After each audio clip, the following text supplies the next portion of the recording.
Hello, I'm Senator Bartolotta, and thank you for joining us. Prescription drug addiction and abuse is one of the fastest growing problems in Pennsylvania and throughout the country.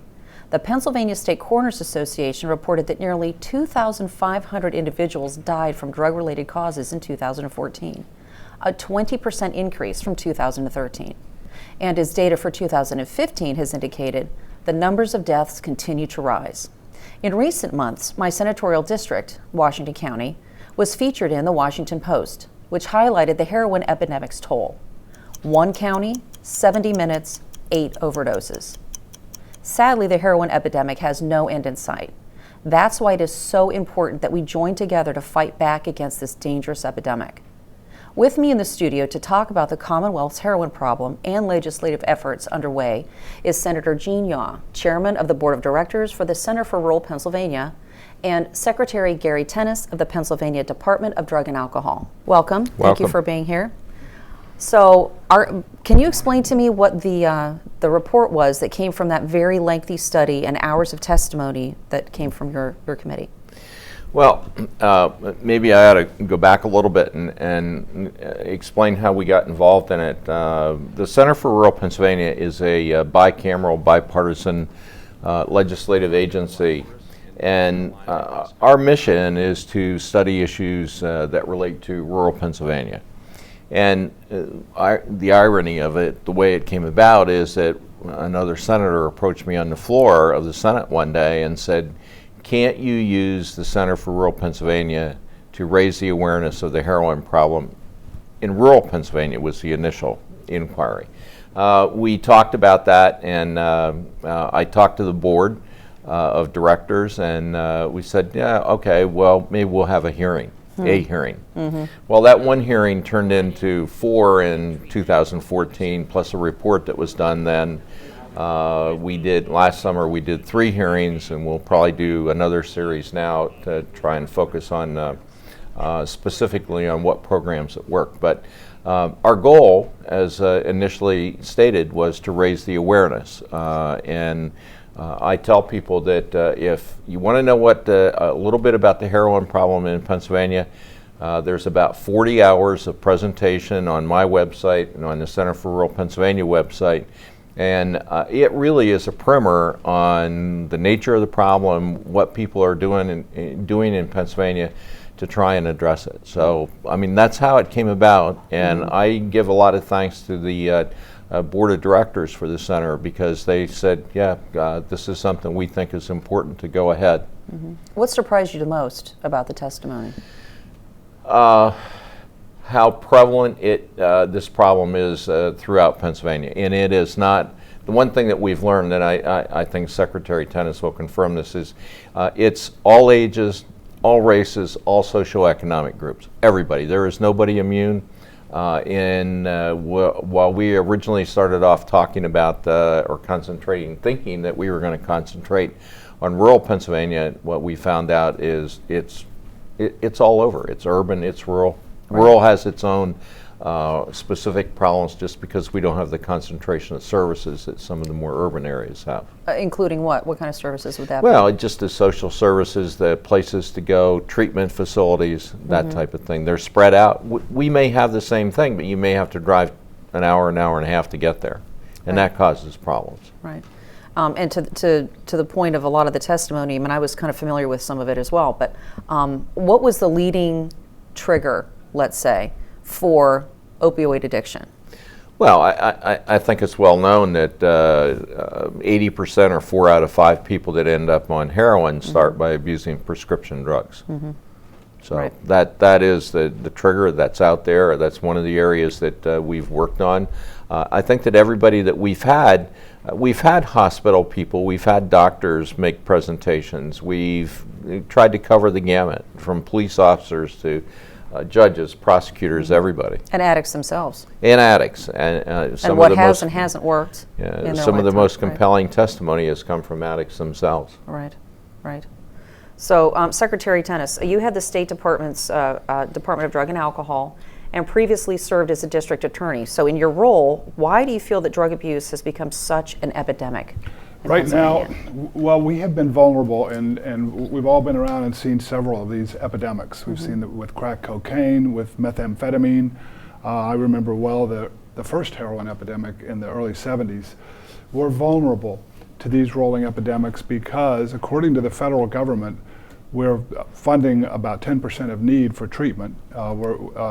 Actually, even as we've gone into the current drug overdose epidemic, Congress has actually reduced substance abuse prevention and treatment block grant funding by 25% in inflation-adjusted dollars. So that leaves us, when you don't have the cure, when you don't have the treatment that we know works to treat a problem, to treat a disease, then you're going to have epidemics. This would be true if you were in sub-Saharan Africa and we didn't have treatment for malaria, or just about anywhere. You have got to fully fund the resources for this. That vulnerability exists, and we know, as you said, that 2015 is going to be worse than 2014, which was the worst year ever in our nation's history. Right.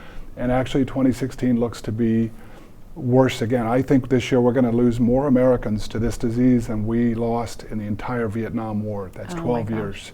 Wow. This is really a national tragedy that's occurring. So I appreciate, you're bringing attention to this issue, and I certainly appreciate Senator Yaw's leadership with the Center for Rural Affairs to put the spotlight on this. As you have said, this particular epidemic relates to just a phenomenal, really striking uptick in opioid prescribing that started in the 90s. There was a quadrupling of the sheer volume of prescription opioids, and that resulted in people all across every demographic, rural, suburban, urban communities, young, middle-aged, and old, getting addicted to prescription opioids. We know addiction is a chronic progressive disease that is always fatal left untreated. So if somebody gets addicted to prescription opioids, they have got to get treatment, or ultimately then they can deteriorate further and further, and they can end up on heroin. And as you both have noted, the 4 out of 5 people on heroin today started on prescription opioids. Right, and you and I have had a conversation about rehabilitation and treatment. And I think we both agree, and many people also agree, and addicts will tell you this, that the standard protocol, 21 to 28 days or so of rehabilitation or treatment in a treatment center, I call it networking, really. It really doesn't do a whole lot to get someone off of it, except for that small length of time, which could be a danger to them in the end, because when they do go back to familiar settings, familiar surroundings, they'll go back at the same dosage, if you will, when they quit. Right. And that's fatal oftentimes. What came out of one of the studies is that, or one of the reports that we did, is treatment needs to be individualized. And you're right, the standard, like 30 days or whatever, and I use this example, I've used it all the time, is that if somebody has diabetes, you can't send them away for 30 days and they come back, they're fixed. Right. Well, it's the same way. Drug addiction is a disease, and if that's the first thing that people need to do is recognize it as a disease, and it's a lifelong problem. And you can't send somebody away for 30 days and then they come back and, okay, we're done. Right, exactly. And I actually had a conversation with a mother whose son had been addicted for quite some time, and then went through recovery. It was like an Oxford House type setting, very long-term care, and that was the only thing saving him. And after over a year and a half of not using, of sobriety, she actually asked him, well, what would you do if someone came up to you and offered you heroin? And all he did was this, rolled up his sleeve. And that was a year and a half after sobriety, having nearly died several times, being revived with Narcan, and that's also a conversation that we need to have about Narcan. There are some county commissioners in different areas, or DAs or so, that they don't want to provide Narcan in their police cruisers or with their first responders. What do you have to say about that? Well, I think that we know that the naloxone works. We actually, in Indiana County, they got their first saved by a municipal police officer, and they were the radio call was just the police officer's amazement about how well it worked. Nobody is allowed to play God about who lives and dies. And we also know that if somebody dies of an overdose, we know our treatment success rate for dead people is 0. People have got to be kept alive. And then we have a responsibility in my system, and in the emergency department system, we have a responsibility to do everything we possibly can to get them from the emergency department to treatment. But I have somebody who works in my department who was reversed on with Narcan years and years ago, and when he was homeless with heroin addiction in Philadelphia. And he is, as we talked about, our recovering community. Those who've recovered from this disease are some of really our finest citizens, and they actually go about, as part of their 12th step work, they go about helping other people, intervening and helping people in ways that are underneath the radar, none of us ever see, but they go around really as agents of good in our community. So we know every human being is worth saving. Every human being is one of God's children, and we have a responsibility to do what we can, first of all, to keep people alive, and then we have a responsibility to take them to that next step and get them from the treatment program get them from the emergency department to the treatment program. We've been working very hard with our SCAs to have them work, and with our hospital emergency departments, to build stronger and stronger treatment protocols. We're urging those healthcare providers to not come up and say, you really ought to consider or try to talk you into treatment. We say treat them like somebody who came in with a massive coronary or heart attack. You don't ask them, or you don't hand them a card and say, you ought to consider seeing a cardiologist. You just say, we've kept you alive, now here's the cardiologist that's going to help you figure out how to stay alive. Same thing with this treatment, this disease as well. And it is a disease, as you said. Interestingly, the first person to identify this as a disease was one of the signers of the Declaration of Independence, a Philadelphian, Dr. Benjamin Rush. They were trying to punish people out of drunkenness. They had a terrible problem with public drunkenness. And he was the first one who wrote a treatise saying, I think we have this wrong. This is a disease, not a moral failing. And wow, was he 250 years ahead of his time. One of the things that you mentioned about naloxone or Narcan, Senator, I don't know what it is in your district, but in my district, there's still a considerable pushback. Mine too, in some, not all. That the fact that the Pennsylvania State Police carry it in all their cruisers, that's been a big help. We've had in Williamsport, the Penn College Police are now carrying it and have been trained, but in some of the outlying areas, there's still some pushback. The whole thing about, it's dangerous, and when the people wake up, they're combative. I know the physician general said no, and they're police officers. I mean, I raise this question all the time. What would you rather do? Wake somebody up with an overdose, who has experienced an overdose, or go to a bar fight? Right. I mean, I would probably take waking the person up. There's another aspect to this too. We just had a 4-year-old girl reversed who got into some methadone, and she overdosed, and her life was saved with naloxone. In another state, there was a 5-year-old boy who was at his grandmother's house, and her fentanyl patch fell off her arm. He was walking around the house barefoot. Oh my goodness. That young child died. Now, I don't know of a police officer in this state that would want to stand by and watch a 5-year-old boy or a 4-year-old girl die because their police department decided that they didn't care enough to carry naloxone. I think that it is folks with drug and alcohol addiction, probably predominantly people with the disease, but it's also, it could be our parents, our grandparents. Sometimes people get confused when they're taking painkillers and they forget that they've already taken it. They took it an hour ago and then they could overdose. It really runs the spectrum. And the bottom line is, we're in the midst of the worst healthcare healthcare crisis in 100 years, since the Great Flu Epidemic of 1918. And our police officers have the ability, they've already saved 650 lives. You were at the event. Yes.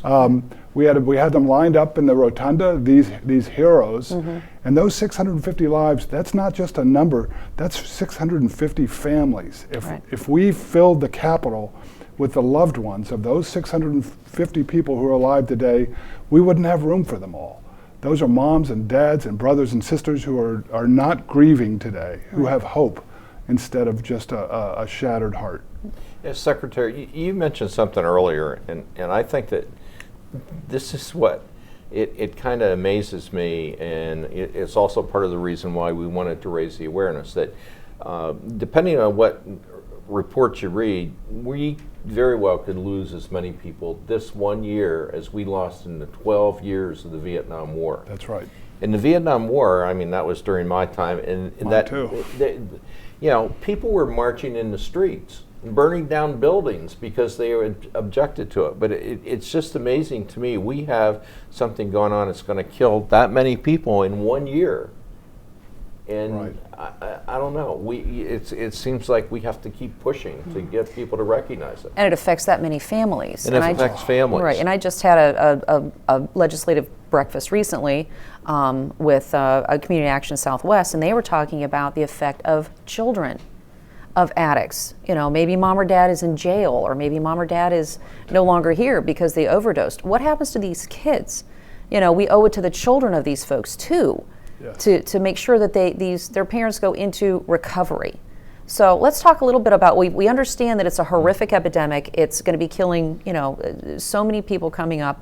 What are we going to do about it? What are some steps that we are going to take to try to, one, I mean, I know that, you know, you and I, Senator, and Senator Wozniak also are co-sponsors for a bill that will restrict the amount of opioids prescribed at the emergency room to 7 days instead of a month's worth. Because again, with the hours and hours of testimony that you heard, much of it was, hey, you know, Jimmy, you know, was in a football accident, broke his leg, and they gave him 30 days of Oxy in the emergency room. Well, it's incredibly addictive, and it's easy to become addicted. And some of these folks they're not addicts you picture in your head, you know, on Skid Row or something like that. These are moms and dads and kids and Often anyone. super achievers. Exactly. Often the people who are the high achievers. Yeah. Right. Just met with a very prominent lawyer in Philadelphia whose son had been a star athlete through high school and college, was a extremely successful financial analyst, and the same thing, got overprescribed opioids, got addicted, and he died of an overdose just a few weeks ago. Wow. We know there's too much of it going on. You know, we have this take-back program where we're putting the take-back boxes in police stations. The National Guard partnered with us and the Attorney General's office to go basically empty them out and destroy the drugs. They weigh them. And since from February to the end of December last year, they collected over 40,000 pounds of opioids. Now, thank God those weren't in people's medicine cabinets still for our kids to steal, and or for, you know, kids that engage in reckless behavior sometimes to get to. That we got them out of there. But what is going on that there could be that many drugs? There's well, it's over prescription. That's one, but I look at it from another point of view too. That's 40,000 pounds of drugs that didn't go into our water system. That's true too. So, you know, that does have that positive effect. One of the things you were talking about, the prescribing, and at the root cause, we actually started in 2014 pulling together a large stakeholder group, and we did guidelines to set up so doctors could rely on other things other than opioids and could be more cautious. These are the emergency department guidelines. These are the opioids in dental practice. We have terrible overprescribing by some dentists, not all. Where can someone find this information? This could be found on the Department of Drug and Alcohol Programs website or the Department of Health website. And the Pennsylvania Medical Society has partnered with us. It's on theirs, and we're doing CMEs, continuing medical education credits. Physician General Rachel Levine took over this project at my request and has done a beautiful job. And she did opioid dispensing guidelines for pharmacies, for geriatric pain, and excellent. And then for obstetrics. We actually had some doctors who were sending moms home from routine deliveries with opioids, or when mom, as pregnant, had the normal aches and pains of pregnancy, they were giving them opioids while there's a baby growing inside. So this is obstetrics and gynecology pain treatment, and it really, these are sound guidelines that have been developed by people who are very concerned about the issue, understand when it's needed and when it's not, that there are many other therapies other than opioids. And that when you do prescribe, you have to do so with great caution. You need to see if the person might have a substance use disorder. We think those will help, and we're working hard to develop continuing medical education credits. We're working kind of across the board with the healthcare systems to implement them, and we think it's going to make a difference in the long run, but it isn't going to turn the dial this year. That was one of the continuing medical education was one of the things that came out in our last report, or what was repeatedly came up. And there are some states that there's a couple of areas where we could address this. One of them would be what's included in the medical education to start with, and there are some states that dictate exactly that certain areas have to be addressed. And the other one would be similar to lawyers' CLE, continuing legal education credits, would that they would have to take some kind of pain management, prescription management course, or it would have to be fit into their annual courses. One thing that I remember us speaking about before was, what year was it that the hospitals developed the pain scale? Right. You know, In the the happy 90s. face to the sad face, That and was we're it. along this, you know. And again, explain to me the purpose of that was, and how hospitals are affected financially based on the pain level of those they care for. Patient satisfaction drives a lot of funding. And so the last thing you want is for somebody to leave your facility and be unhappy. So have this pain scale of 1 to 10, and we've all been asked that in a doctor's office or in some other setting of, well, on a scale of 1 to 10, how much pain are you in right now? Well, so. And and this combines with the really aggressive and I think misleading marketing by some pharmaceutical companies that said the risk of addiction is overstated. It's not really a problem. They made up a new term called pseudo-addiction. There is a book called Dreamland by Sam Quinones, which I think everybody should read. It is a remarkable, remarkable story about how they marketed these opioids and basically said no one's going to get hurt. As long as they follow your prescription, they'll be fine. And here we are. Right. So we know basically how we got to this point.